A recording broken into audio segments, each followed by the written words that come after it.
someone that guides, inspires, and motivates others to achieve the same goal. A leader is someone who has the willingness to act, influences and guides others toward a shared mission, and upholds integrity by consistently acting with honesty and strong moral principles. A Lormanian leader is someone who leads with empathy, passion and vision, and integrity, and of course, prioritizing people growth and driving results. A Lormanian leader is someone whose conduct symbolizes the ideals of service rooted in the core values of Lorma colleges. They represent these ideals not just to the academic institution, but to all of humanity.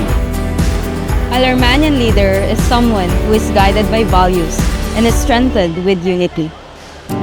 Congratulations to the newly inducted Lormanian Leaders 2025.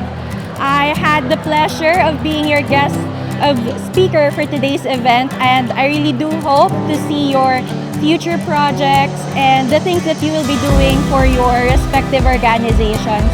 I do hope that I have imparted some knowledge and I was able to inspire you guys.